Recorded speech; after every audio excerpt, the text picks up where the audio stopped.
इस बार की सर्दियां मुर्दों को भी झकझोर कर रख देने वाली थी। चारों ओर कोहरे की चादर चिटकी हुई थी, साथ ही ठंडी ठंडी हवाएं भी अपनी गर्दिश में थी।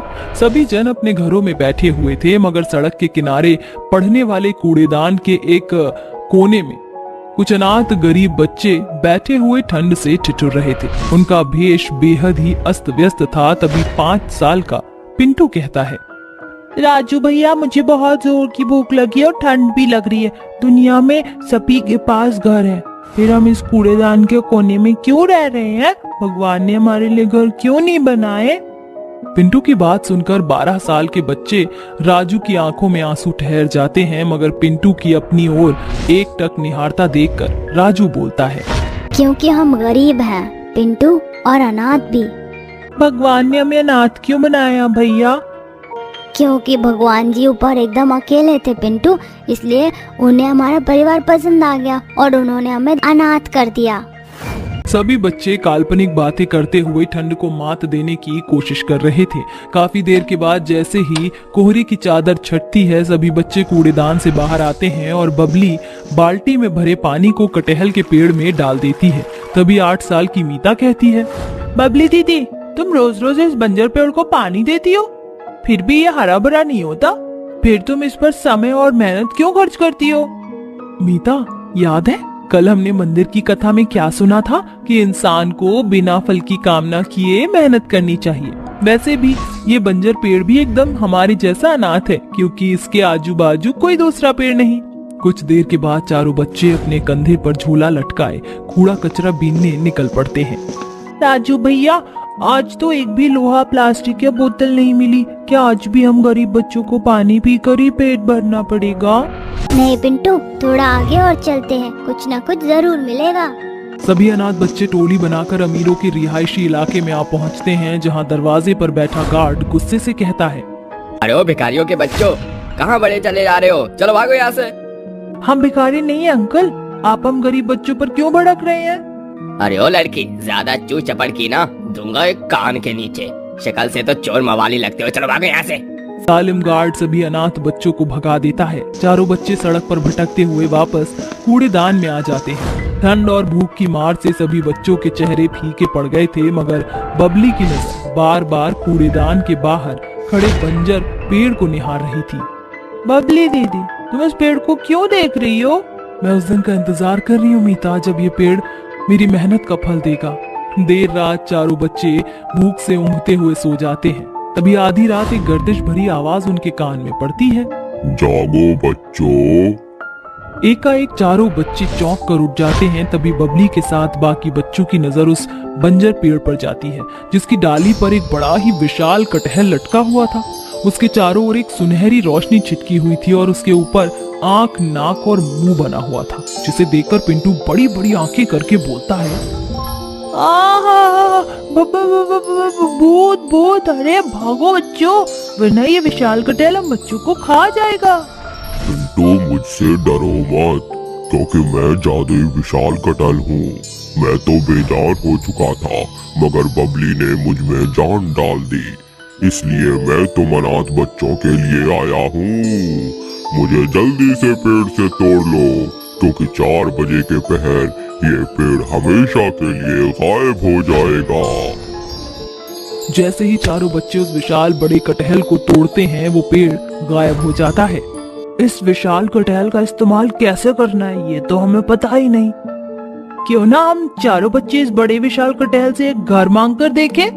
ए मेरे विशाल कटहल, हम बच्चों के रहने के लिए एक घर दो।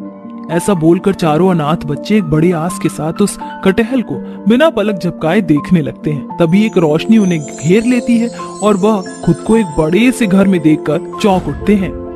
अरे वाह, इस विशाल कटहल ने तो कमाल कर दिया। अब हम अनाथ बच्चों के पास घर है, मगर वो कटहल कहाँ गया? चारों अनाथ बच्चे, गरीब बच्चे अलग गुट में बंटकर कटहल को खोजने लगते हैं। तभी बबली चिल्लाती है, पिंटू, राजू, मीता, जल्दी से बाहर आओ, ये देखो हमारा विशाल कटहल बड़े घर में बदल गया। अरे वाह, ये विशाल कटहल घर कितना सुंदर है। मैं तो खूब खुश हूँ, क्योंकि अब हम ठंड में हमको ठिठुरना नहीं पड़ेगा। चलो साथियों, अंदर चलते हैं। चारों बच्चे विशाल कटहल घर के अंदर चले जाते हैं। तभी मीता फीका सा मुंह बनाकर बोलती है, मैंने तो सोचा था कि वो विशाल कटहल हमारे खाने के लिए है, काश कि हमारे पास खाना भी होता। मीता के इतना कहते ही उसके मन की ख्वाहिश पूरी हो जाती है। अचानक उसकी आंखों के सामने अलग अलग पकवानों से भरी खाने की थाली प्रकट हो जाती है। ये कैसे हुआ? जादुई विशाल कटहल घर से मीता, जब भी तुम बच्चों को किसी भी चीज की जरूरत हो तो बस इस कटहल घर से बाहर आकर मांगने, वो तुम्हारे लिए हो जाएगा। एक साथ इतना सारा खाना देखकर चारों अनाथ बच्चे बड़े चाव के साथ उसे खाने लगते हैं और अपनी हर जरूरत उस विशाल कटहल से कहा करते। सुनो जादुई विशाल कटहल, हम बच्चों के पास एक भी ढंग के कपड़े नहीं है और सर्दियां बहुत ही ज्यादा बढ़ गई, हमें गर्म कपड़े की जरूरत है। बच्चों के इतना कहते ही विशाल कटहल घर के आगे कपड़ों से लदा एक पेड़ खड़ा हो जाता है।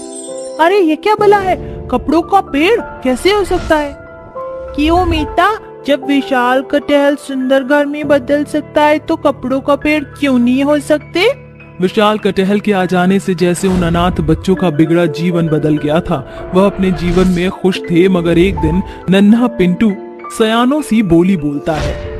राजू भैया, क्या आपको याद है जब विशाल कटहल हम अनाथ बच्चों के पास नहीं था, हम अक्सर भूखे पेट ही रात काटते थे? वो गरीबी के दिन मैं कैसे भूल सकता हूँ मेरे भाई। हम अनाथ बच्चे कैसे सर्द के, बर्फबारी के, कूड़ेदान के बदबू बर्दाश्त करते थे, मगर अब हमारा जीवन बदल गया है। मगर भैया, अभी भी कितने अनाथ बेसहारा बच्चे गली सड़कों में भटक रहे होंगे, क्यों ना हम अपने विशाल कटहल घर से उनकी मदद करें? सभी बच्चे पिंटू की बात से सहमत होते हैं। तभी विशाल कटहल घर से बड़ी गर्दिश के साथ एक गूंज उनके कानों में पड़ती है। सुनो बच्चों, जो मैं जादुई कटहल घर की नींव में बदल गया, इसलिए मैं बार बार मदद का हाथ नहीं बढ़ा सकता, वरना इस कटहल घर की नींव कमजोर होकर ढह जाएगी। तुम्हारे पास केवल एक मौका है जिसमें मैं तुम्हारी मदद करूंगा। ये सुनकर चारों बच्चे सोच में पड़ जाते हैं। तभी बबली बोलती है, जादुई कटहल घर, क्या तुम हमें जादुई कटहल के बीज दे सकते हो जो जल्दी से बड़ा हो जाए? बबली दीदी, तुम बुद्धू हो गए, कटहल के बीज का गरीब बच्चे क्या करेंगे? बीजों से कटहल का पेड़ उगाकर गरीब बच्चे कटहल बेचकर अपना गुजारा चला सकते हैं। बबली के कहने पर जादुई विशाल कटहल घर उन्हें कटहल के जादुई चमकते बीज देता है, जिसे ले जाकर चारों बच्चे फुटपाथ पर रहने वाले अनाथ बच्चों को देकर घर लौट आते हैं। अरे ये क्या, अभी भी 2 कटहल के बीज बच गए हैं। बबली, इसे हम अपने कटहल घर के बाहर बोएंगे। चारों बच्चे उस कटहल के बीज को घर के बाहर जमीन में बो देते हैं, मगर अगली सुबह का दृश्य देखकर बच्चे चौंक जाते हैं। वो देखते हैं कि दोनों बीज कटहल के पेड़ बनकर तैयार खड़े हैं और दोनों पेड़ की डाल पर 2 बड़े विशाल कटहल चमचमा रहे हैं। उसकी रोशनी सूरज की रोशनी में घुल मिल रही थी। तभी एक बड़ा विशाल कटहल बोलता है, माफ करना, मगर मैं तुम बच्चों को देख रहा था। तुम बच्चों ने बड़ी बुद्धिमानी से गरीब बच्चों की मदद की, इसलिए आज से तुम एक बच्चे नहीं, एक नहीं बल्कि 2 विशाल बड़े कटहल के वारिस हो। ये सुनकर सभी बच्चे बेहद खुश होते हैं। विशाल कटहल की ये कहानी होती है यहीं खत्म।